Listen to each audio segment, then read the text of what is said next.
Have you ever noticed how your body tells your entire story? Even when your mouth stays completely silent, the way your shoulders roll forward because you're tired of carrying everyone's pain, the way that your jaw tightens when you want to speak your truth, but you choose to stay quiet out of fear, the way that your spine compresses under the invisible weight of guilt that you don't even know exactly where it came from. This is not just posture that I'm talking about. I'm talking about inheritance. And it's one of the clearest ways generational trauma shows up through the structure of the body itself. Welcome back, Sovereign Sisters, to the Sovereign Sisterhood Movement Podcast. I am Veronica Barragan, trauma-informed Kundalini yoga therapist and a guide for women like you, healing generational trauma 7 generations before and after them through their body, nervous system, and brain, and through the acceptance of Christ consciousness. And this month in our series, we are focusing on restoring the motherline. And today's episode asks a question that most of us really never spend time asking, but our bodies have been answering our entire life. What happens to the body when generations of women have carried the emotional weight of everyone else? I mean, think about it. Have you ever asked yourself that question? Last week, we explored the subtle anatomy, the energetic blueprint that stores ancestral memory and ancestral trauma. If you missed that podcast episode, I'm going to link it below in the description.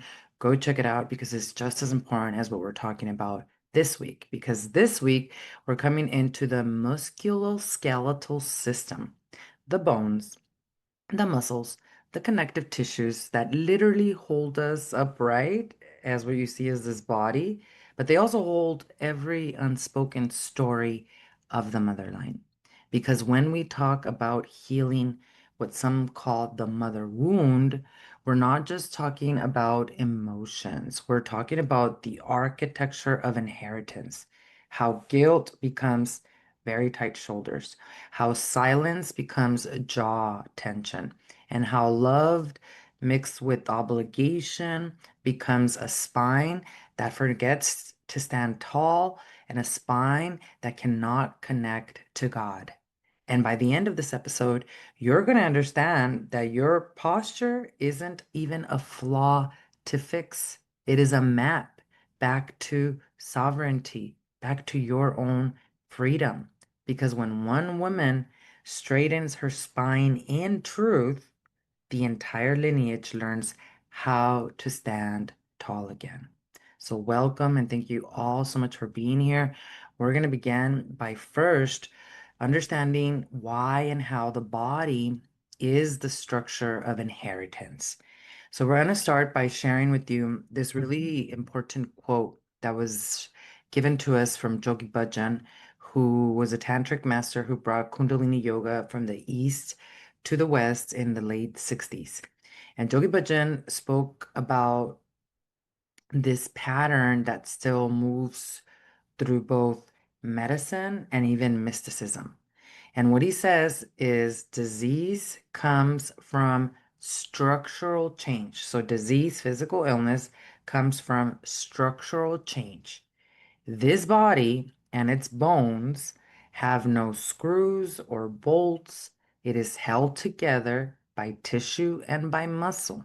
The whole body structure is responsible for one's elevation, for one's beingness, for your consciousness. But here's the problem. When the structure becomes distorted through trauma, consciousness distorts your consciousness, which is why you then are unconscious most of your day, most of your life, having repeating patterns of the identity that trauma created, especially if it had to do with your mother, right? If you grew up with a mother who was depressed herself, who was dealing with generational trauma herself, all of those emotions that you were not allowed to have or were allowed to basically process or had help processing, they become something that then distorts the structure of your body, which then distorts consciousness. And you can't live in the present. You're either living in the past, remembering all of these things that happened to you, or you're trying to escape to the future because you think the future is actually going to be better than your present. And this is where the musculoskeletal system becomes the framework that shapes who we are in physical form, but also who we are in consciousness. And that's what we're going to talk about this week, specifically how the mother wound and generational trauma impact your musculoskeletal system, which your musculoskeletal system is comprised of the bones that provide stability, they record even vibration like tuning forks. Then we have, of course, the skeletal muscles that move us through life. And then part of the musculoskeletal system is also what is known as the tendons and ligaments that anchor and that connect. And then, as you know, we've talked a lot about fascia here in our community, which is the living web that wraps around every organ. It's made out of collagen, connects every organ, nerve, and cell, and it's conducting electrical current and it holds emotional memory, trauma. And this system that I'm talking about, it's not just mechanical, it's neurological. It's emotional, it's spiritual. And each contraction, which is an unconscious thought you're having about the traumatic experience that happened to you even 20, 30, 40 years ago, it sends an electrical pulse through the nervous system, signaling whether the body is safe or under threat. But it doesn't know if you really are under that threatening experience again that you went through as a child, perhaps. It remembers it because it's stored in the fascia, it's stored in the tendons, it's stored in the skeletal muscles, it's stored in your chemistry. Every time you have a thought, neuropeptides are created, which is a chemical. And this chemical then sends a signal to your cells. So your body and brain don't know that you are not experiencing the childhood trauma again. Your body and brain think you're literally going through it again. And it's sending, because you're having the thought about it, the anger, the emotion that you haven't been able to release. And now it's sending these chemicals to the cell, and the cell is getting sick because it's all connected. Now, the good news about all of this, and we're going to get into the healing part about this, is that frequency travels faster to your cells than any chemical. So we can change this pattern, disrupt it through Kundalini Yoga meditation, which is what we're going to talk about next. But it's important for you to understand that each contraction, the trauma you went through, leaving your nervous system in fight and flight, contracting, especially areas of the body like the muscles. Here's a picture of the musculoskeletal system. As you can see, it's comprised of a lot of different aspects of who you are.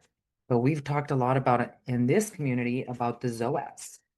And the ZOS is actually a muscle that sits behind the pelvis. It's hard to see it in this picture, but this is the area of the pelvis.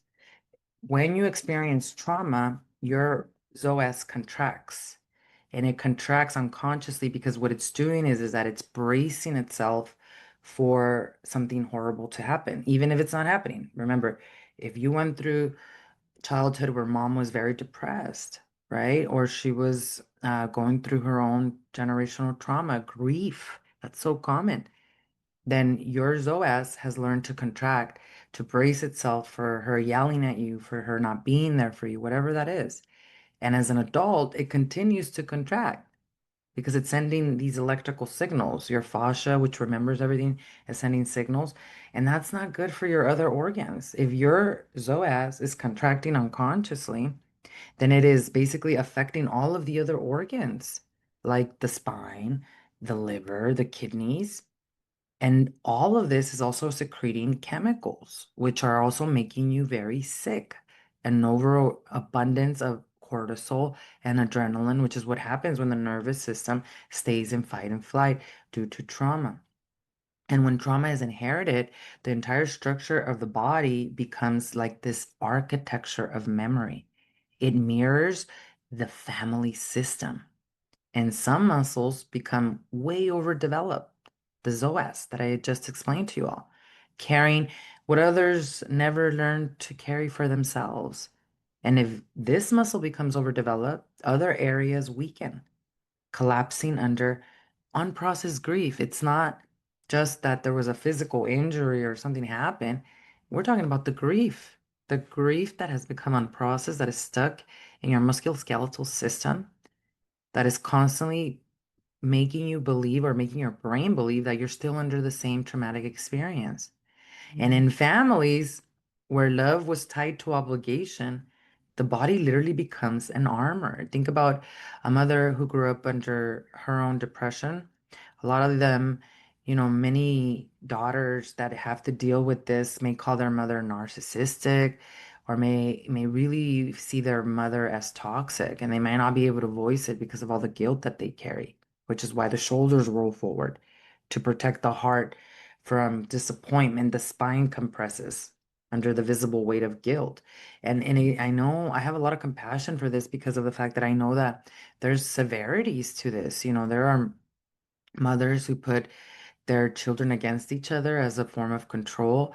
There are mothers that give in order to receive, like a lot of special relationships. A Course in Miracles calls this a special relationships, which is basically love with conditions. And your mother is not doing this on purpose or because she's evil. She's doing this because she's experiencing the same traumatic memories in her body. She has a chemical hormonal imbalance in her body due to the trauma. And we all see these things as like, oh, that's just my posture, or that's just her illness, or that's just her posture. But as a first generation daughter, you become, especially like the first cycle breaker, it's like you're like the emotional spine for the entire family. And if we're not careful, how we grow up is we grow up thinking, if I hold everyone up, maybe love will stay. So you become a child as a 7-year-old, especially when your brain is developing. You don't know that mom is upset because of work or finances or the relationship with your dad. You think it's about you. So then your spine holds all of this pressure to keep it together for the family, which is why a lot of the people that especially have mother wounds or have experienced generational trauma patterns, they have spine issues like scoliosis or all these other things, right? Because when we look at it from a Kundalini yoga therapy perspective, from the lens of Kundalini yoga therapy, this is not just a metaphor that I'm talking about. It's energy that now becomes visible, where prana, which is your life force energy that you can increase through meditation, cannot flow evenly through the 10 bodies. And that's a problem because we all have meridians, and meridians are energy points that process information and emotions, right? But if we're somebody who basically cannot process all of this, then these memories become stuck in the actual body. I was trying to find you a really good picture of these different meridian lines that basically Chinese medicine is very, very similar to Kundalini yoga therapy in understanding these blockages, because ultimately, here's a really good picture. So in this picture, you see our friend here, and you see the skeletal, you see the organs and all of that. But if you look at these lines that are moving through his hand here, those are meridians, those are nadis, where oxygen, where information, where emotions flow. The problem here is that when we don't have a safe space to move these emotions, either by being able to be seen, hugged, but also now as an adult meditation, Kundalini yoga meditation, then your 10 bodies, which is what we talked about last week. I'll link the podcast episode below. Those are the 10 layers of energy that you are. That causes it to become imbalanced, and then your structure hardens, which is your physical body. And that's where rigidity in the spine reflects rigidity in your perceptions. Your fascia, which we talked a lot about it, which is piezoelectric, meaning it transmits electrical current when stretched, when compressed. It becomes a literal conductor of the lineage's voltage, where grief, vigilance, and duty exist. So isn't that crazy? Grief, the vigilance, the duty, all of it becomes the literal conductor of the lineage's voltage. And this is what science calls somatic encoding, which is the way that cells actually store experience. The nervous system, the fascia, the muscles, they form one continuous communication loop. And that's why our structure tells the truth even before your mouth does. So think of it like this. Every muscle has a story. Every joint carries a prayer or a promise. Every posture actually reveals the contract you once made to survive, to thrive, to attempt to thrive, and to attempt to cultivate love. But when love came with guilt, which is a lot of the times what happens when we have a mother wound, your body basically learned to brace itself. When connection and intimacy and attunement with your mother's nervous system also came with a lot of criticism, your body basically learned to shrink. And when silence was actually safer than truth, which is very common with generational trauma, where we have to just keep tucking things under the rug like it didn't happen, then your structure, which is your body, then learned to collapse. And the musculoskeletal system is the first scripture of the entire lineage. It's the book of the body. Its verses literally are written in your breath, in your movement, and how you inhabit yourself. And when you begin to listen to it, because your body is very wise in healing itself and in sending you messages, you start to hear not just your pain, but your ancestry whispering. You know what? We bent to survive, but you were born to stand tall. And that's what we're going to get into today. When we talk about generational trauma, and when we talk about the broken or disconnected relationship that we have with our mothers, we're not talking just metaphorically. We're talking about the body's living record of love that became entangled with survival. That's really what it is. Love entangled with survival. So your musculoskeletal system becomes like a bridge between like structure, the body, and experience. The way that emotion literally becomes flesh. And every pattern of contraction, collapse, of tension, it has roots in how your nervous system learned to stay safe inside of the relationship. So many of us as women, maybe you sit behind a desk all day. And I remember for me, there were certain periods of my life where I had severe tension in my upper back. That's where it always happened for me. But it wasn't always consistent. It was only certain periods of my life. So then I started to realize that it had nothing to do with me sitting at the desk all day. I mean, that probably contributed to it, that it had more to do with what I was going through emotionally.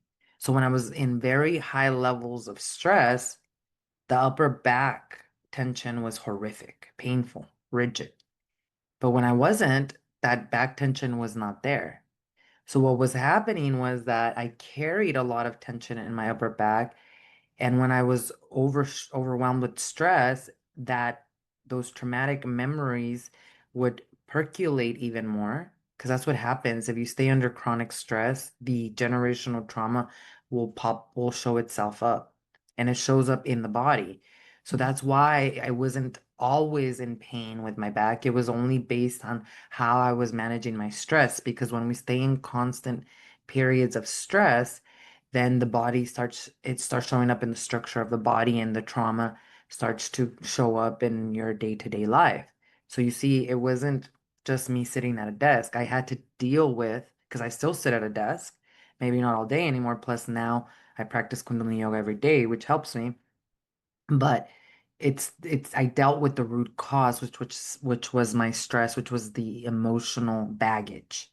And when I dealt with that, my back stopped hurting really, really bad that way. And that's because the body learns love, but also survival through tension. Because when a child grows up in emotional unpredictability, excuse me, parents fighting, mother who gives but guilts, I'll give you this, but you have to do this, or who nurtures and criticizes in the very same breath. Then the nervous system then learns that love equals a lot of vigilance. You have to be on the lookout. Your brain becomes very hyper vigilant. And you kind of start to think, well, a hug isn't just a hug, it's probably a test. And every gift carries like a hidden voice. I did this for you, so you owe me closeness. So then, as an adult, you don't know how to receive. You don't allow yourself to receive because that kind of love you received as a child confuses the body. Each time that the child senses that closeness might cause her autonomy, her muscles, they brace themselves, right? The diaphragm tightens, the shoulders like lift, the stomach clenches, and over time, those micro contractions become her baseline state of being. And that's what trauma specialists call muscular holding patterns or emotional armory.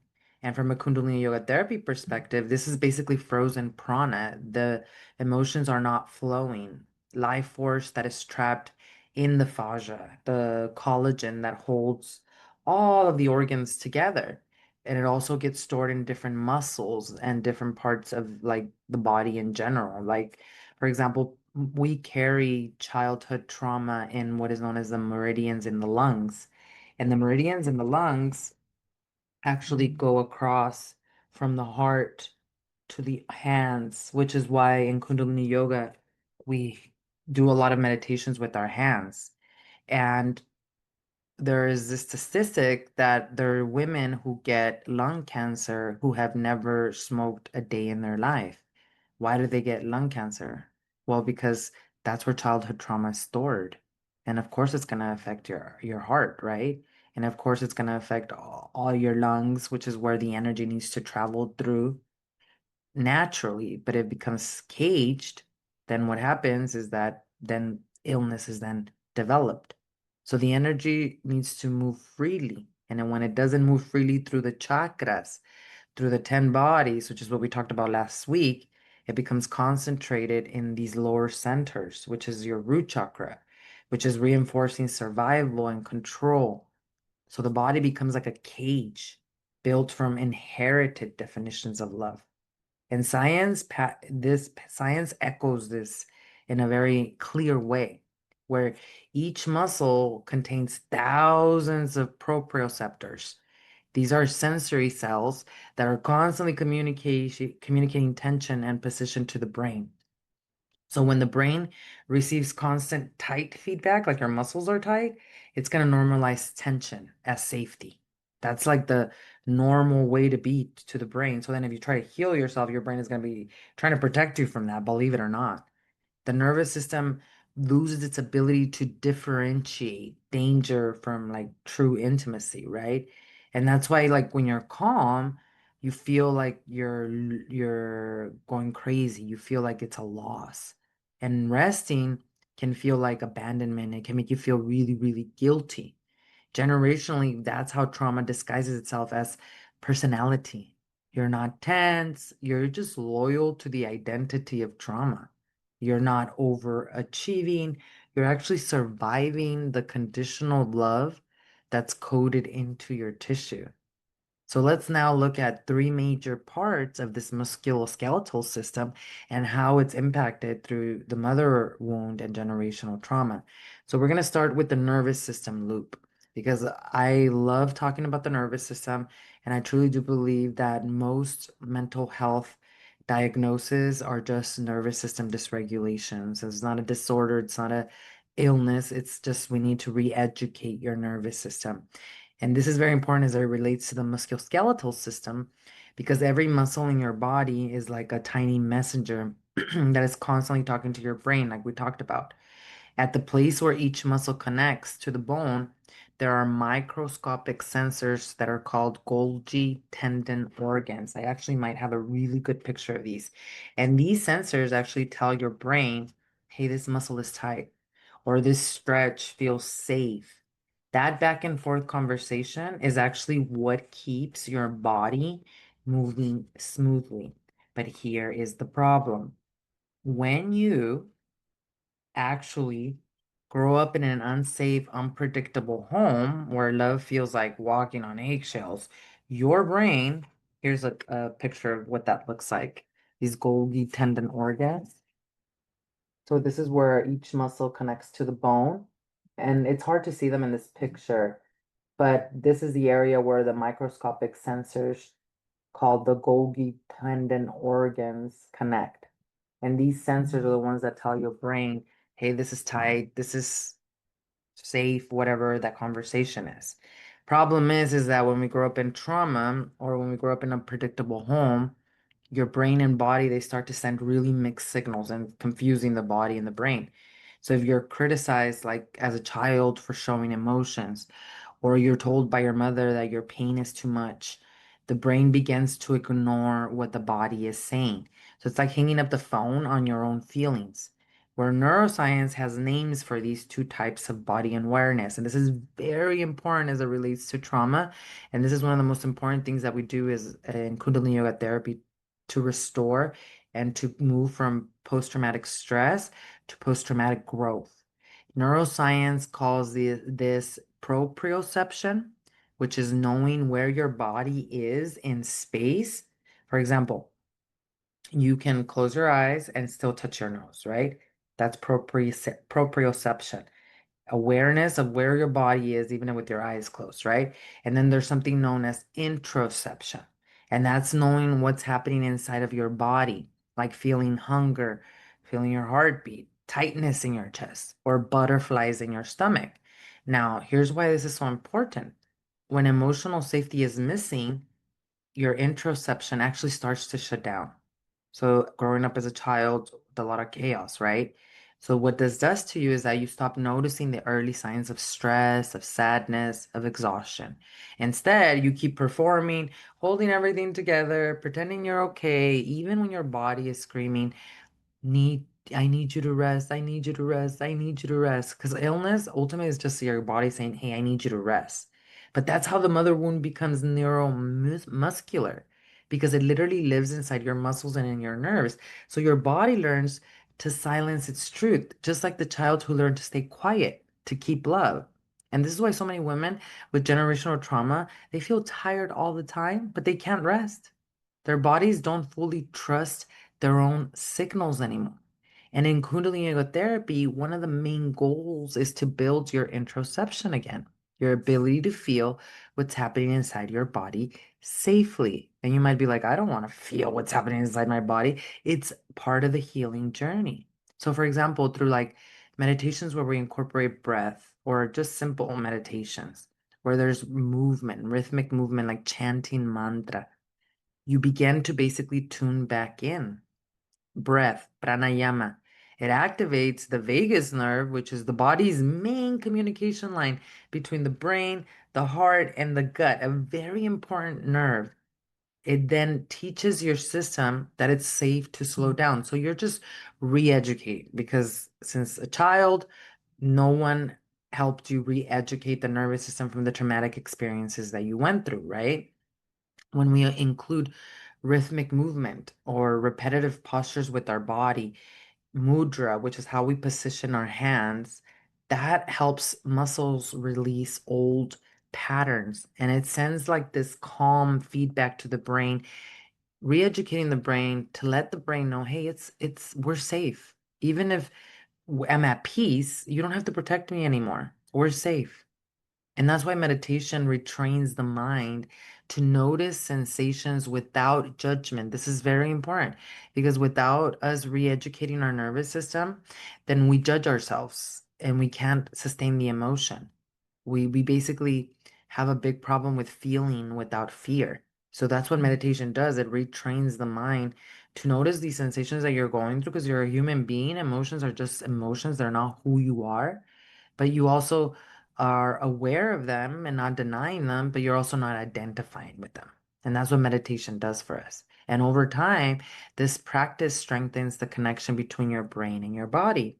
And it teaches your nervous system that sensation, emotions, they're not dangerous. It's just information. That's all that it is. So you learn to feel again without even feeling overwhelmed.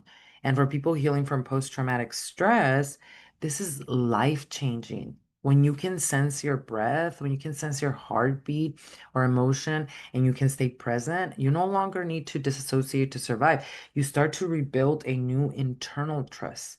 My body tells the truth, and it's okay and it's safe for me to listen.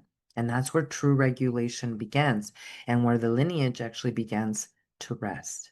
Now, the second part of the musculoskeletal system that I want to touch on is the digestive connection. This is very important because digestion is not just how you digest your food, but also how you digest life. And your digestive system is made up of all these organs, like your stomach, the intestines, that break down food so your body can absorb what it needs and release what it doesn't, right? That's the way it's supposed to work. But here's what most women don't realize. Digestion is not just a physical process, it's also a very emotional process. When you eat, your tract moves through a process that's called peristalsis. And that's gentle wave-like muscle contractions that push food through the intestines, right? And these muscles are controlled by your autonomic nervous system, which is the part of your body, the part of the nervous system that runs automatically, like your heartbeat or breathing. So you don't have to think about it. Basically, your body just knows what to do. But when you're under chronic stress and when you've been through generational trauma patterns, especially if there's a mother wound, you are living under chronic stress. And stress is not bad, it's living under it daily that becomes really bad for you. Because stress could be you moving to a new country, you buying a new house, you coming into a new relationship, whatever that is, it's not bad. It's you staying there. When you're under chronic stress, especially emotional stress that started in childhood, this natural rhythm changes completely. So if your nervous system is always in fight, flight, or freeze mode, the blood moves away from your stomach and toward your arms and toward your legs. Your body literally chooses survival over nourishment. So what does this mean? Your digestion is going to slow down. It's not because you're getting older. It's not because of menopause. It's all emotional. Digestion slowing down. Food is not breaking down properly, and now your gut cannot absorb nutrients as well.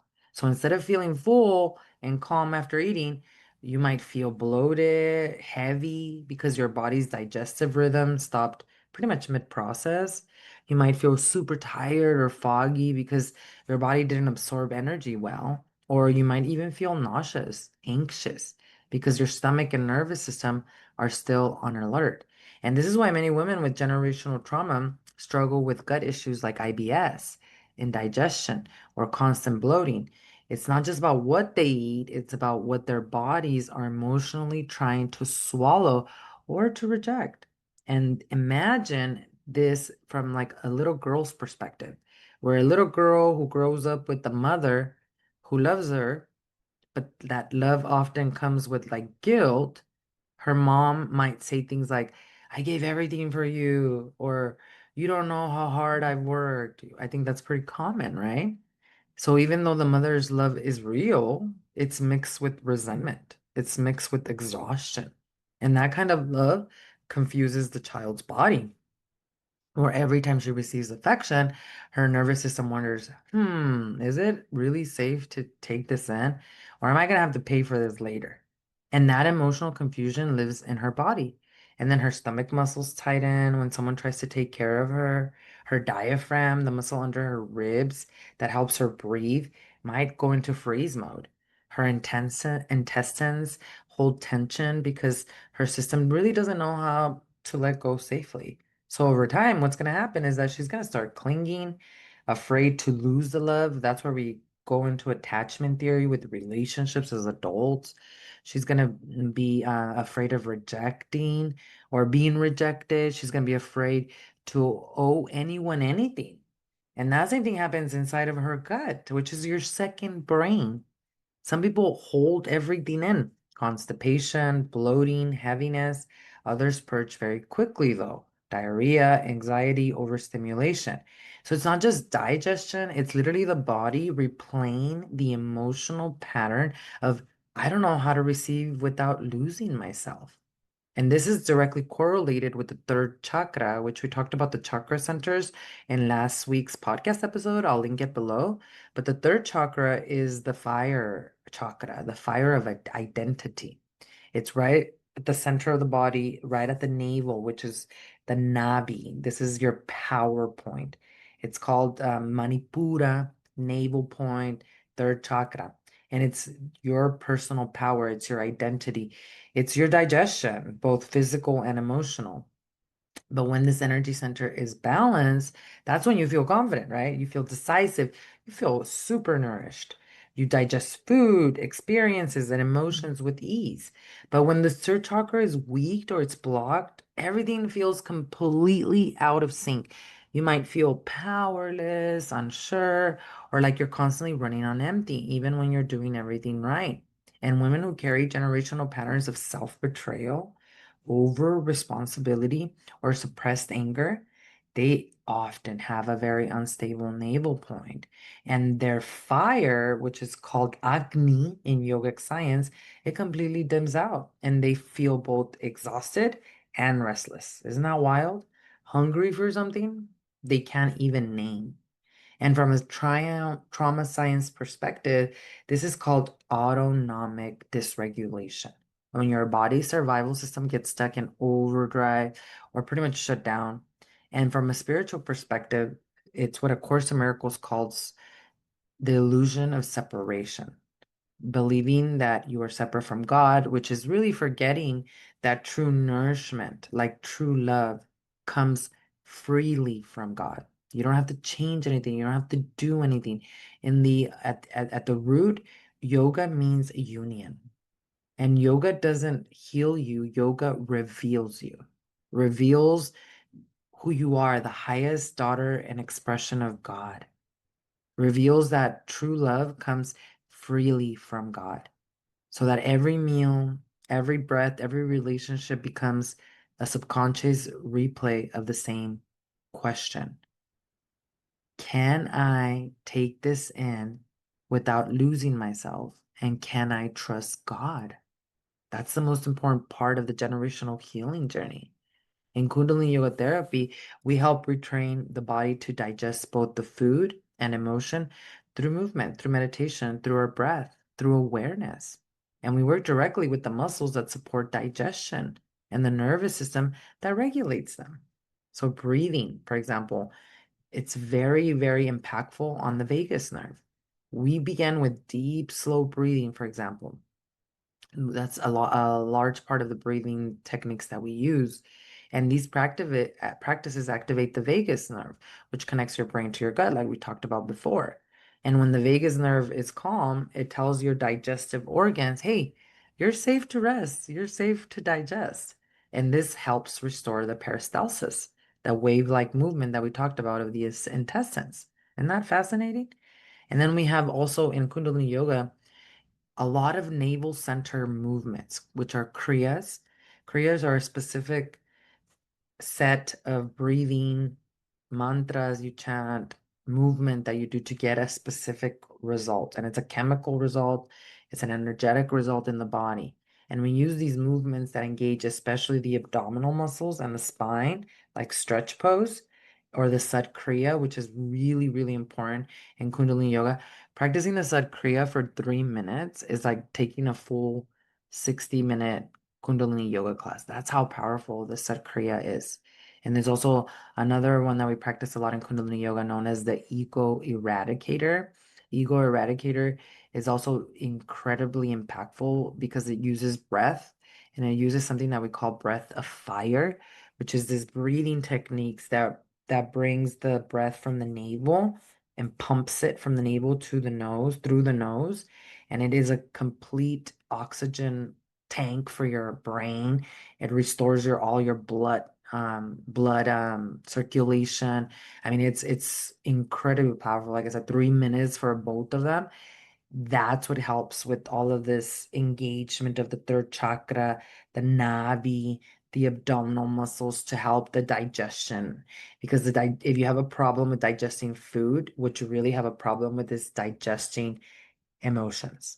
And these exercises, they reawaken your power point that goes to sleep or becomes pretty much destroyed many times through trauma. That's why people who have gone through trauma, they don't feel strong, they don't feel confident. And the navel point is a very important part of stimulating circulation and reigniting the digestive fire within you.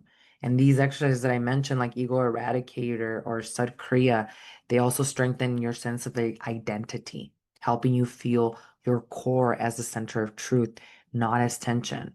And this is super important for those that have experienced generational trauma, especially the mother wound, because the mother wound, when you grew up with a mother who could not be there for you, you don't feel powerful. You definitely feel the tension of not knowing who you are and you feel unlovable, right? And that's why we have these specific techniques that over time, what this work does is that it teaches your body and your entire lineage that nourishment is not dangerous, that you learn to trust your hunger. And it's not just for food, but for connection, for rest, for joy. You learn that love doesn't have to come with guilt or repayment. You remember that taking in goodness, whether it's breath, food, or even affection, is not weakness. It's your divine design. And when one woman's digestion of love and truth become healthy, the entire family system begins to receive nourishment again. And it's because healing the gut is never just about the food. It's about learning to receive life without fear. It's about your nervous system. Because why do we go and grab the processed, bad, sugary foods? It's because our nervous system is just regulated from the trauma. If we deal with the trauma and the dysregulated nervous system, we're not going to grab those foods, right? Ever since I started meditating, and it's not that now I'm a goody good tissue and all I want is high vibrational foods, and I'm very cognizant and aware of when I overdo it with sugars, especially lattes. Those are my weakness, and coffee. I get it, but it's not that I'm a goody good tissue. It's just that the more my nervous system gets regulated, the more that I release trauma from my body and I rearrange my musculoskeletal system, the less I wanted those processed foods, the less I wanted I didn't crave them. The only reason I was craving them before was because of all this trauma that gets stuck in our body, which actually takes us to the next subject matter of the musculoskeletal system, which is our immune system, which is directly correlated to the nervous system, to the gut, but especially to generational trauma because your immune system is what keeps you healthy, right? It's your body's inner army. It's protecting you from bacteria, viruses, and anything it sees as a threat. But what most women don't realize is that your immune system, it doesn't work alone. It depends on another system that is called the lymphatic system, which is a network of tiny little vessels that pretty much act like the river of your body. And this is very important as it relates to the musculoskeletal system, the mother wound, and generational trauma, because that river carries lymph fluid, which removes a lot of waste. It circulates white blood cells and it helps your body heal. Now, here's a very interesting part. Unlike your heart, which pumps blood, your lymphatic system has no pump. It relies completely on movement and on breath. Isn't that fascinating?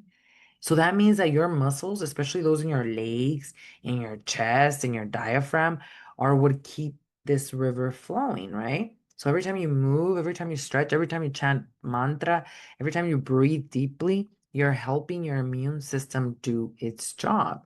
So what happens when trauma, mother wound, or stress, chronic stress, cause your body to stay in freeze, to tighten up, to stop moving? Well, then the river is going to slow down, right? The flow is going to become stagnant. Toxins, both physical and emotional, they're going to build up. So, what are you going to do? You're going to start to feel puffy or swollen in certain areas. You're going to constantly be tired, even after you've rested for, 10 hours of sleep. You're going to be inflamed with pain, with tension, or very severe autoimmune diseases and symptoms. Autoimmune disease has quadrupled. I mean, it's probably been worse since the pandemic. And it's because as women, we unconsciously take on our partner's emotions and everyone around us. So we need to learn not to do that And that is also then weakening our immune system because of an overwhelm of emotions will absolutely weaken your immune system. That's why we get sick. Your body's trying to tell you basically, hey, something's stuck here. It's not like punishing you. Illness is not something even has gone wrong. It's the body's like mechanism of trying to heal itself. And that's what emotional inflammation is when the body defends against silence. Because when you look at it from a biological perspective, inflammation is how your immune system protects you, right? So it's the body's natural response to injury, to infection. And it brings heat, swelling, and blood flow to help you actually heal. But when the emotional body stays in a state of unspoken tension, the same thing happens inside, except there's no wound to heal, only the memories to release, right? So when you have resentment against your mom and you don't want to admit it, right? Because blood is thicker than water, they told you, you feel guilty, or even if you've admitted it and she completely rejects it, there's guilt, there's grief that was never expressed. How many in our lineage transitioned unexpectedly? Children, adults, right? All that grief just gets stored up until somebody like you breaks that cycle. But if this is happening, the nervous system is interpreting all of these things, guilt, resentment, grief, as ongoing stress. So it keeps your immune system on very high alert, almost like there's always a danger. And this is how chronic inflammation begins. It's more than biology, it's symbolism made cellular. When you cannot speak truth safely, when you try to speak your truth and then they tell you, mom says, that didn't happen, or you caused it, or tuck it under the rug. We don't want to talk about it. We don't talk about those things. Your immune system starts to overreact, attacking your own tissues the way it would a foreign invader. And this is what happens in autoimmune disorders. The body turns on itself, not because it's broken, but because it's confused. In other words, unspoken boundaries become autoimmune behavior. The body starts doing the job your voice was never allowed to do, defending you because your body's wise. So the mother wound then becomes this inherited immune response. Let's bring this into now the context of generational trauma so you can better understand it. So imagine a mother who grew up believing that keeping peace meant keeping quiet. Maybe there was abuse, especially like in Latin America, Mexico, there's a lot of machismo, and it's getting better, but it was so bad when my grandmother was alive in the 1930s, 1950s, right? There's so much machismo, there was so much abuse, there was so much that was happening. Well, your daughter, basically have learned to believe that sensing calm is dangerous because it usually means something is being avoided. Why? Because grandma stayed quiet, mom stayed quiet, right? So what do? You stay vigilant. Your brain is like scanning all the time for conflict before it even starts. That's why the brain becomes heavily impacted because it never gets a rest. It's like a computer that's always on. And your muscles, they're going to stay super tight, which is going to affect all the other organs. And your breath, it's going to stay super shallow, which is going to affect your ability to bring oxygen to other parts of your body, especially your brain. And that's how the mother wound mirrors immune overload. One generation suppresses emotions to survive. The next one inherits the tension and confusion. The body stays inflamed, both literally and emotionally, by the stories no one dared to talk about. And over time, the lineage becomes tired, reactive, hypersensitive, just like an overworked immune system. And generationally, the family body begins to attack itself. Siblings turn against each other. Mothers and daughters argue over their old pain, and everyone feels misunderstood. It's the same pattern, defense where there should be flow. And in Kundalini therapy, what we do is we work with this directly by bringing the movement, right? The breath, the meditation, the vibration back into the system. Frequency travels faster to the cells than any chemical. So sound frequency, I'm talking about vocal toning, chanting. When you chant, you're using your own voice to heal yourself. There is nothing more powerful than that for your healing. because what you're doing is you're literally pumping the lymph. You're calming the immune response and you're restoring this internal flow. Movement is medicine. Rhythmic movements that we do in Kundalini yoga, like we do a lot of shoulder rolls or spine twists or arm pumps. They act as a natural pump for your lymphatic system. Every contraction and release of the muscles help lymph fluid move through the body, flushing out waste and reducing inflammation. And this is so important, especially as it relates to cancer, because cancer is it basically shows up when we have lymph blockage, right? All these toxins that get stuck. But do you see how it's all emotional? Do you see how it's not the environment obviously plays a role if you're living under a very toxic environment emotionally? That's number one. But there's also like living next to a waste plant or a nuclear plant or things of that nature, right? That absolutely does impact the lymph and the movement and flow. But at the core of all of that, it's only going to impact you more if you're already carrying trauma.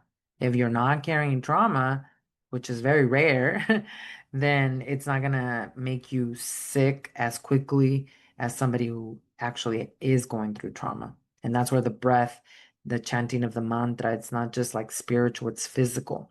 When you chant your voice, when you chant, your voice vibrates the fascia, the connective tissues that wrap your organs. Those vibrations help release the stored emotion, the same way that sound waves can break up patterns in water.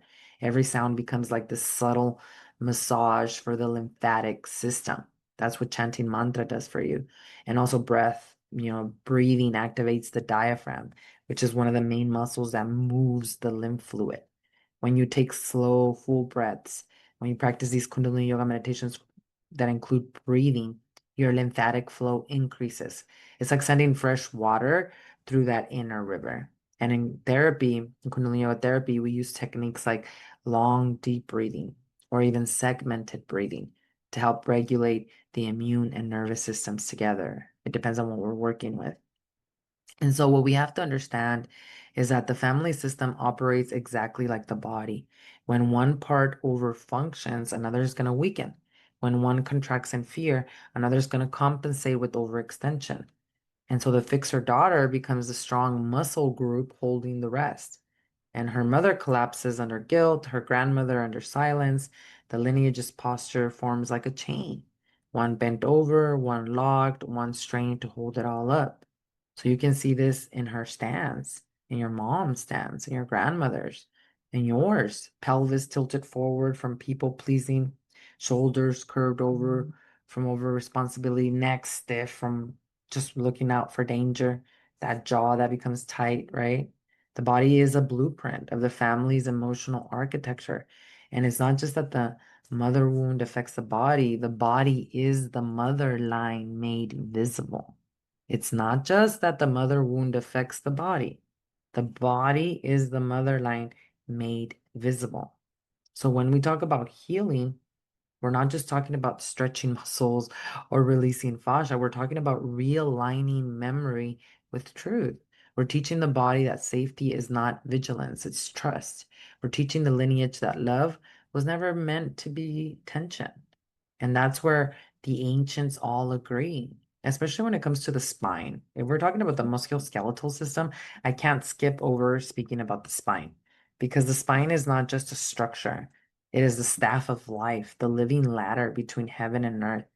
And in every sacred tradition, it appears under different names, but it all carries the same truth.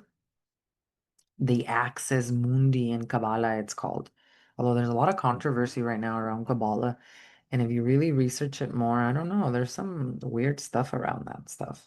But even like in the Djed pillar of Egypt or the what we know in Kundalini yoga as the Sushumna, that's the nadi of Kundalini yoga. It's the tree of life also in Genesis, whose roots and branches mirror the human nervous system. That's the spine. And it's the bridge between matter and spirit. Physiologically, the spine houses your entire central nervous system, and it's the communication highway between the brain and the body. Now, esoterically, it is the column through which divine intelligence descends and ascends. the pathway of Kundalini Shakti, the coiled life force resting at the base of the spine, which is why it be trauma impacts it so much, especially when you think about some of the worst trauma like sexual abuse. Sexual abuse creates so much trauma in all of the chakra centers, but especially the root chakra, which then prohibits the energy to move up through the spine. So it's like a perfect recipe for the fact that if this type of abuse messes up your then you'll never remember that you're always connected with God. Then you'll never remember that you're God's highest daughter. So it's like a perfect recipe. Esoterically, this Shakti is that coiled life force resting really at the fourth vertebrae of the spine. That's what Yogi Bhajan taught us. But when trauma fractures that sense of divine connection to God, like I just said, especially through the motherline, which is very common, the energy stops flowing through this very sacred column. And then the spine begins to mirror the emotional posture of the lineage, bent by guilt, which is why a lot of women, like I said, that have gone through trauma have a lot of different spinal disease, like scoliosis or all these different things. This is how generational trauma literally collapses the axis of divinity in the body. And in Kundalini Yoga therapy, the work is to restore the flow through this inner pillar, to reawaken the Sushumna, which is the subtle channel of resurrection energy that reconnects the earthly and the divine.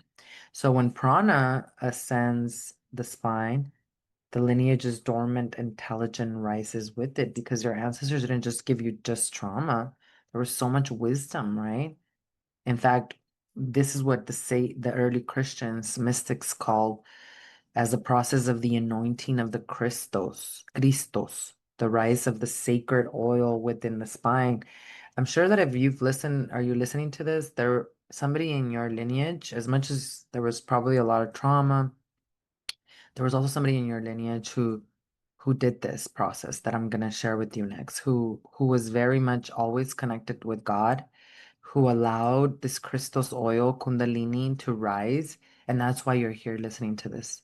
Because I know for a fact when began my healing journey, I reconnected with the ancestor that I didn't know. He was actually the father of my grandmother. And found out later what a beautiful spiritual, to me, the way they described him, he was a very attuned, very connected to God. Like to me, he was somebody who went through this process and did this. And I even see that in my husband's side of the family, where his grandfather was actually like that as well. So if you're listening to this, know that it's a biological scientific process and know that if you're listening to it, it's because somebody in your lineage has done this. But what this is the early Christian mystics called this process the anointing of the Christos, which is the rise of the sacred oil within the spine.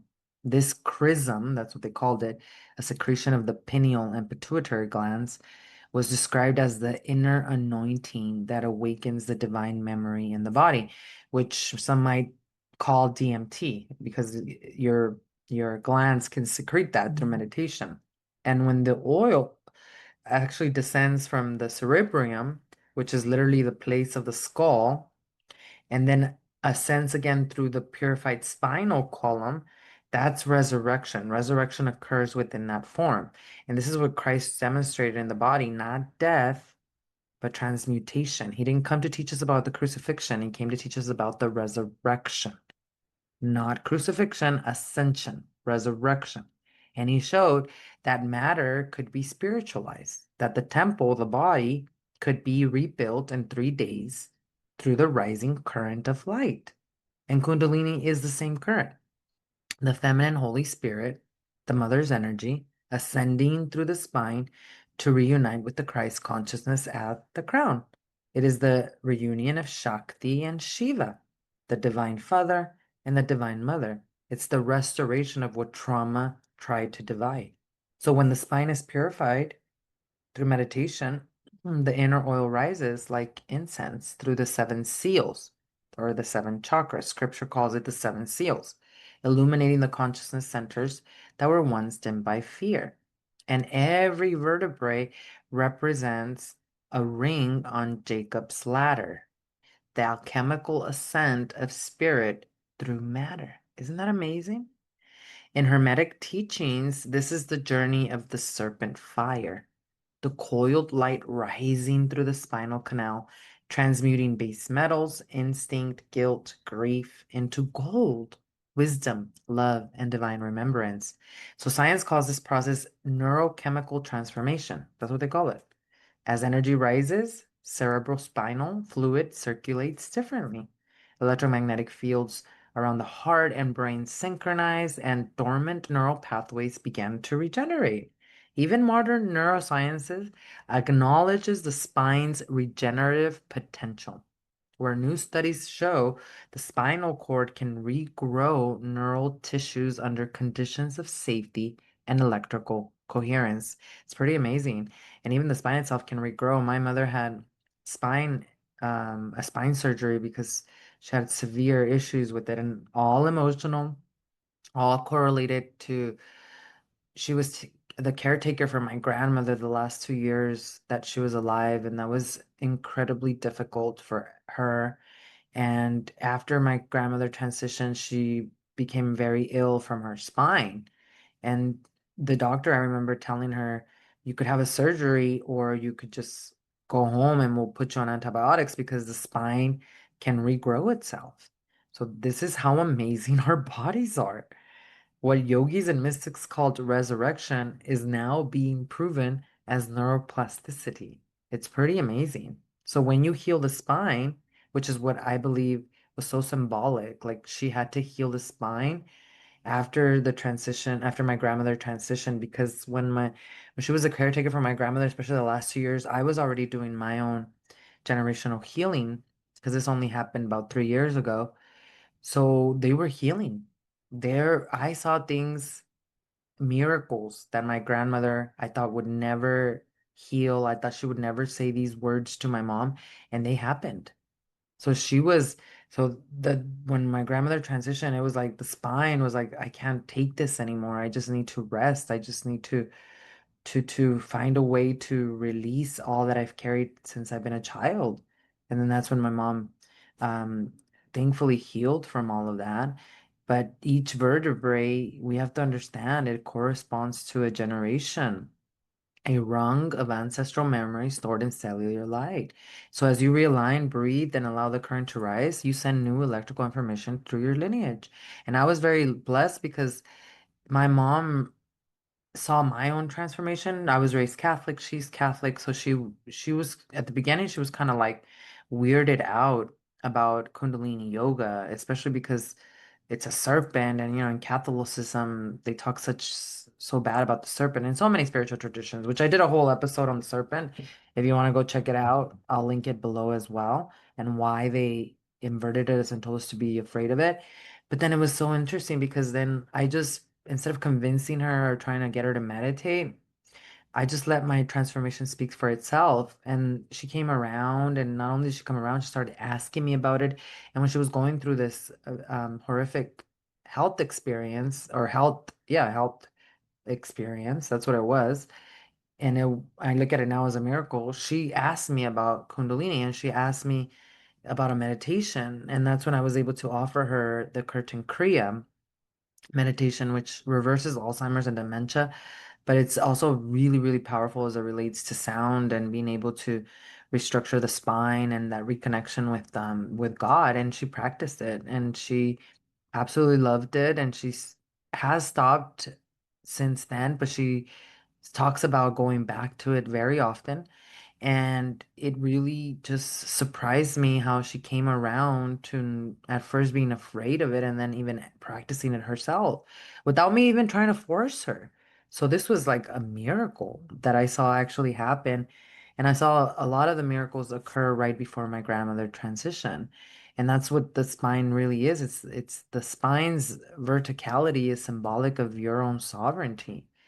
To stand tall is to refuse the inheritance of guilt and reclaim divine inheritance instead. But if you carry those emotions in your body, you're not going to be able to do that. And when one woman restores the spine of her lineage, she becomes the living tree of life. Her roots in the ancestors, her branches in heaven overflowing for the next generation. That's the problem. Most of us, we don't deal with the root and water it and purify it and cleanse it so the tree can't even grow. And then you better believe it's not going to overflow. That's generational healing. It's overflowing the abundance, the wealth, the health, now 7 generations ahead of you and 7 generations back. And that's the bridge of resurrection, the alignment where heaven and earth meet within your human body because your body is enlightened. And that's where the Divine Mother ascends through the spinal temple and the Christ light descends to meet her, restoring what generations of fear divided.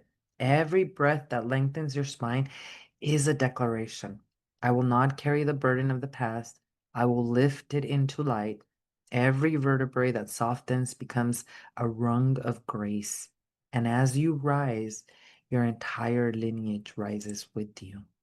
And this is the most beautiful aspect of this because then we can truly understand what A Course in Miracles says. The Course says the body is a fence of the Son of God.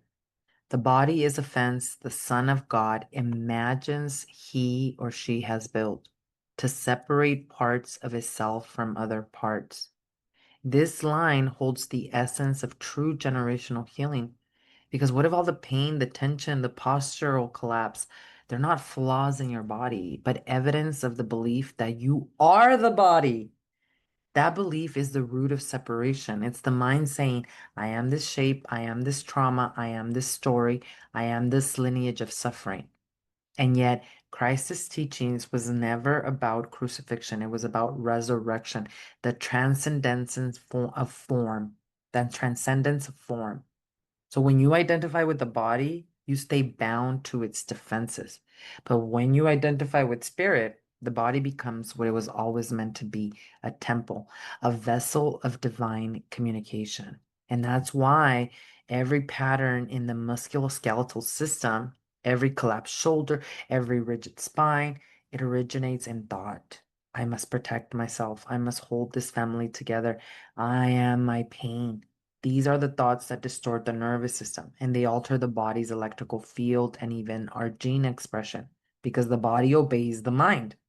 So, from a scientific perspective, this is psychoneuroimmunology. Psychoneuroimmunology, which is the study of how belief and emotion alter the brain, the muscle tone, and also your immunity.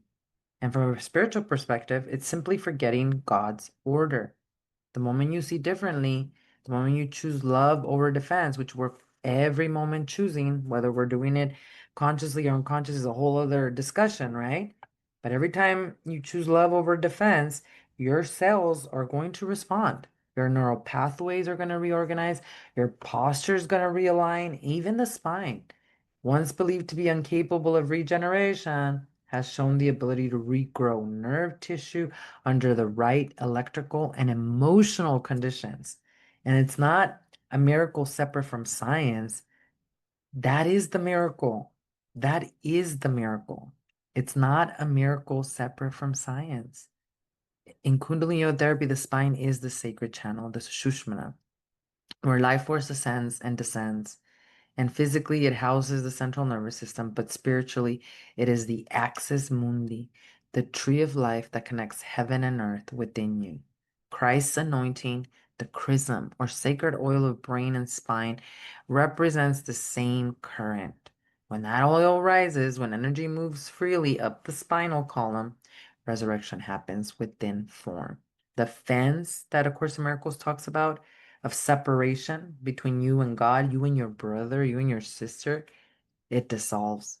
And the inner temple is restored. And this is especially important for healing generational trauma as it relates to the mother wound, because we use our body as a separation between us and her.